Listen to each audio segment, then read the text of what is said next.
It's been a little while since I did a channel update, but first let's just talk about this fork.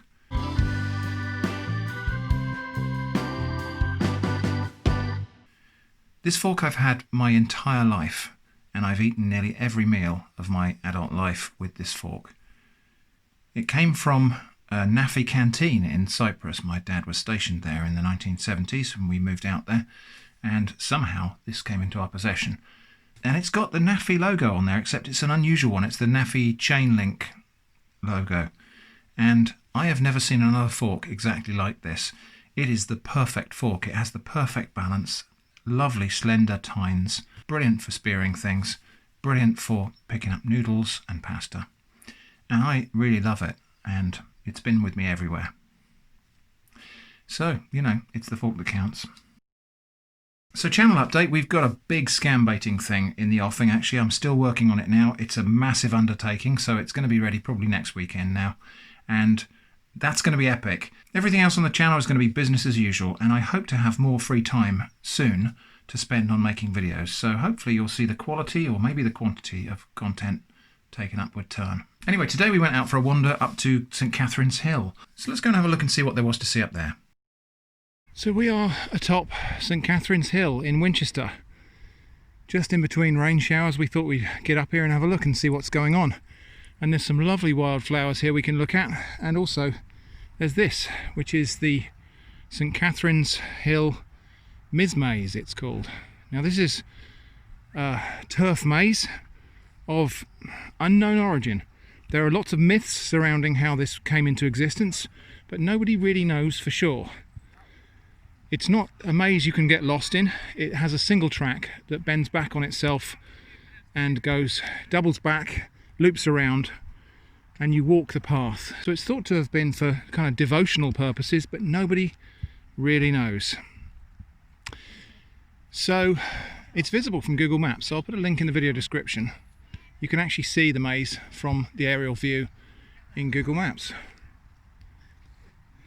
So that's St Catherine's Hill miz-maze. Would be nice to walk this today, but I'm feeling a bit out of breath just from climbing the hill. So we're just going to wander around here on top and have a look and see what there is to see. So this is a walnut tree here, and this is actually my go-to location for picking green walnuts earlier in the year for pickling. Can't see any ripe walnuts on this tree, but we'll have a look because there's lots of these trees around. There's another one here, surrounded by brambles, so can't actually get into the tree very easily, but let's have a look.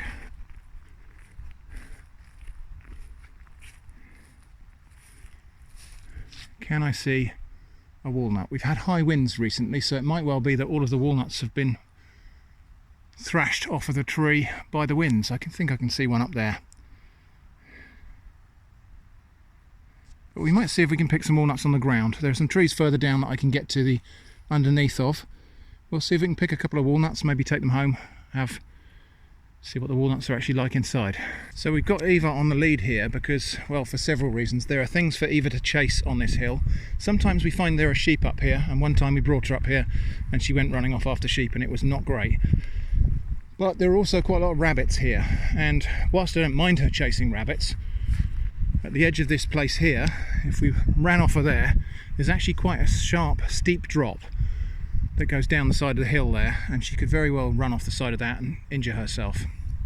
So that is the city of Winchester that we're looking at right there. Lovely view from up here. Dramatic skies today. And here we got a feral apple tree. This is not a crab apple, I would say. This looks like it's an apple tree that's grown from somebody's apple core that they've thrown away. So it looks like maybe a Cox type apple.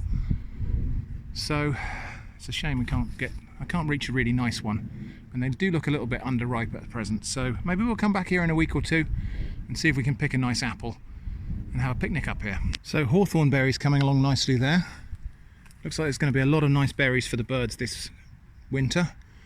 Blackberries, we've only had a few days of rain, and all of the blackberries that were ripening are now very much ruined. They're all squashy and rotten. But there's enough green and red fruit there that if we get a few days of sunshine, we'll have another surge of fruit. So what we've got down here is what they call water meadows.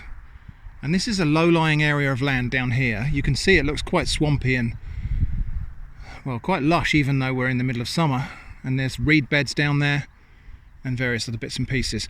And this was low-lying land. The River Itchen runs just along that tree line there. And the River Itchen is allowed to flood this land, traditionally, in winter. And that makes it more fertile, and it made it good for grazing sheep and things in the summer. It made the grasses and plants grow more lush. So the water meadows were an area that were allowed to flood, and that made them more fertile. Well, here's a nice little bonus, mushrooms. And even without going into too much detail, I can pretty much be sure that these are an agaricus species. I'm just going to check they're not the yellow stainer, and if they're not, we're going to pick them and take them home for dinner. So there's a slightly more mature specimen, and yet without a doubt that is an agaricus species, and it's certainly not the yellow stainer. We'll be more sure of the exact species ID when we get home, but I do know that this is going to be an edible agaricus. Nice, and we've got some more here, and you can just about make out they're in a ring formation that goes around there. So I've got mushrooms over there coming all the way around here, and that ring looks like it's been going for quite a long time because it's a fairly shallow arc, so that's probably quite an old ring of mushrooms. You right, doggo? Across this hill here we've got a kind of purple haze of flowers. Let's go and get a closer look at what these actually are. They kind of got a bit of a Dr. Seuss vibe to them, these flowers. This is a scabious, it's called. Not a very nice name for what's actually quite a pretty little flower. So this is a walnut tree, a little bit more sheltered, and we can see walnuts up there still on the tree. But we had high winds recently, and there are a few on the ground. So I will pick up a couple of walnuts off the ground, and we'll dry them out. And in a week or two, we'll crack them open and see if there's a nut inside. So mushrooms we have positively ID'd as what I thought they were, which is field mushrooms, Agaricus campestris. Really lovely specimens they are as well. So we're just going to prepare these, and I'm going to make a mushroom crustade, I think. So I'm not going to wash them because they will just absorb far too much water into the gills. So just going to give them a little wipe over with a piece of kitchen paper towel. And some of them, if they need it, I'll use a damp kitchen towel, and that'll be enough. So I wouldn't normally collect mushrooms in a plastic bag. I would normally prefer to use a basket, but we weren't going out planning to find mushrooms today. So I had to just improvise with a bag that I keep in my wallet all the time. So what a lovely collection of mushrooms. And some of them have got a little bit of evidence here of potential maggot infestation. So we will just check those out carefully. Often it's only in the stalk, but if you follow the stalk all the way up, in fact, we'll just have a look. We'll break this one in half and have a look. Yeah. So I might need to lose a tiny little bit there at the top of the stalk, but the body of the mushroom is perfectly sound. So in younger specimens of this mushroom, the gills are pale pink. That's a really nice one as well. We can see there's no sign of any insect infestation there, so that's nice to see. Nice sound mushroom. Not that there's anything particularly wrong with eating insects if you choose to, but I do find that sometimes if mushrooms have got a little bit of bug infestation, it makes them unpleasant to eat. Kind of gritty, but we'll see. And on a larger one like this, again, we're pretty good here actually. So the gills on here go chocolate brown, and this is where all of the flavour really starts to develop on these mushrooms. On a specimen like this, yeah, there's a tiny little bit of potentially bug infestation on the top of the stalk there, so I'm just going to take out the stalk section. Like I say, there's nothing harmful about these bugs, it's just they can make the texture a little bit gritty. So for the crustade, we're going to use about 3 slices of stale bread. I've got these nuts and raisins. I'm going to pick the raisins out because we don't want to put them in there. And I'll use these nuts. There must be about 75 grams of nuts there. Fresh sage from the garden. Fresh thyme from the garden. Just the leaves, we don't want the twiggy bits. And then we're just going to blend that to a fine crumb. That's good, really fine crumb texture there, all the nuts are all smashed up. And then about 50 grams of vegetable baking spread. Now of course you could use butter here, but I thought today we might try and make this vegan.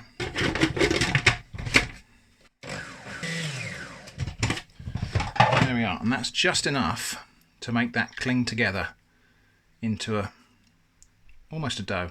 And then I've got a flan case here. This is a handy one with a lift out bottom, and I'm just going to take my croustade mix and put about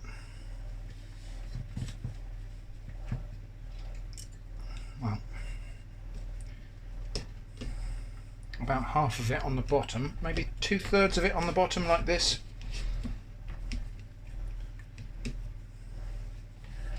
And then the remaining 1/3 we need to kind of build up around the edges.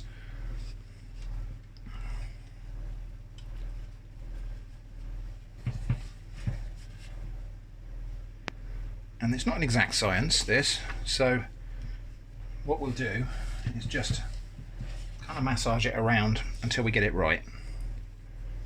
That's not bad, but we just need to redistribute some of that into other areas like that, and then spread it around, and then we can start compressing it into place.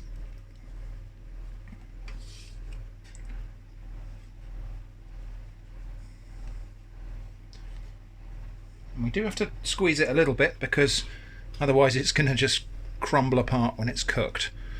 So this is now going to go in an oven at 180 degrees C for 10 to 15 minutes just to crisp it up, and hopefully it will stay all in one piece. I'm going to put it on a tray just in case of any of that fat running through the holes in this dish.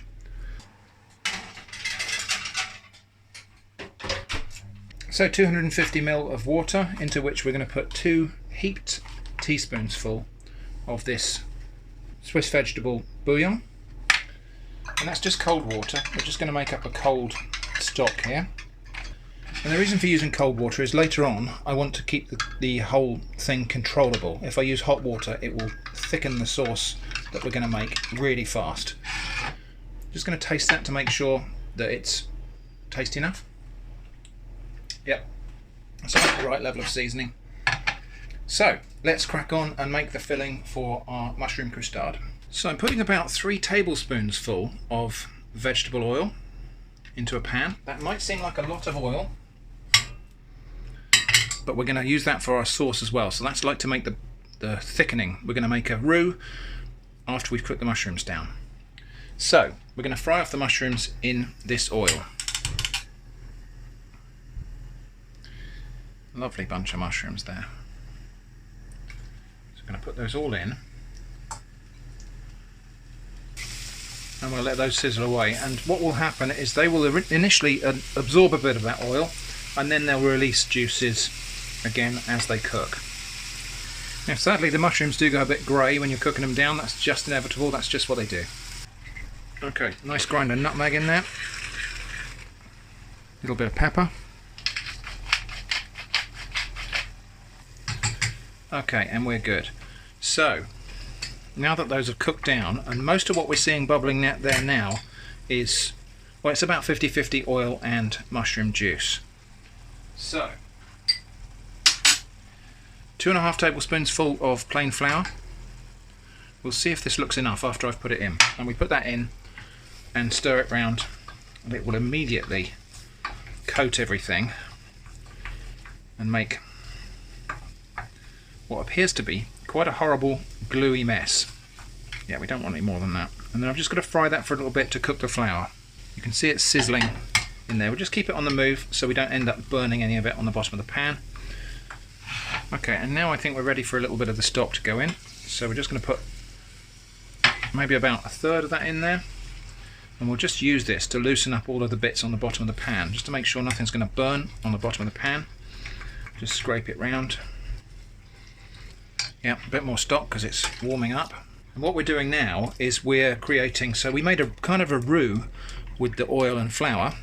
And now we're adding stock. Now if we were adding milk, that would be a bechamel, well, with other things as well. If we were adding, now that we're adding stock, it's more like a velouté. Okay, I might not use all of this stock because I want it to be really, really thick. So we're just going to bring that back up again. So I'm just going to simmer it for a little while, just to reduce some of the liquid off of it, so it doesn't end up being too runny and going right through the base. What we can do at this point is taste for seasoning. That's good. Kind of, it's not the prettiest of colours. It's a mushroomy colour for certain. I've got some fresh chives, and I'm just going to snip those straight in.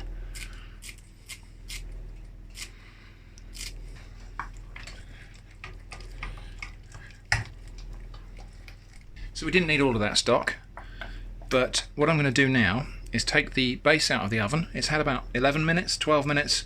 We'll put this sauce in there, and then we're going to bake it again. Put all of that lovely mushroom velouté into the case. And then I've got a homegrown tomato, not the prettiest of tomatoes, but we're just going to cut a few little wedges of that and put it on top.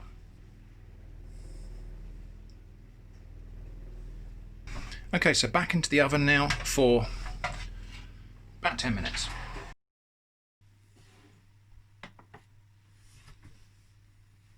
Okay, so that came out of the oven and it's been resting for about half an hour just to help it firm up and set. It's still warm, and we're going to serve that with, we got a little bit of chopped salad and some chips. So let's see if we can cut a slice of this. Might be a little bit gooey, and it is a weird colour because it's all of that colour has come from the mushrooms. So this is wild mushroom crustade. It's like a mushroom sauce almost in a kind of breadcrumb case. Right, quickly it does it. Oh, I think we more or less got away with that. So I'm going to serve a bit for Jenny. Like that. Oh, you nearly lost your bit of tomato then. Right, ready? Okay. A bit more. Okay. Okay, so it looks weird, but what does it taste like is the important thing. So,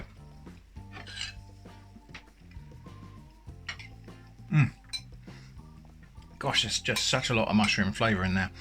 It's like a very thick, silky mushroom soup in a breadcrumb case. What's not to like? Tell me what you think, Jenny.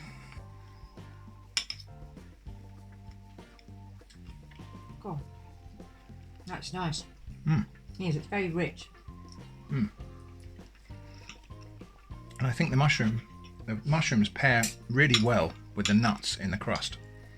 Yeah, very nice. Not bad. I mean, it looks weird, but that's, you know, the colour that's in this is 100% natural. So there we go, that's my wild mushroom crustade. Thanks for watching, and I hope to see you again soon.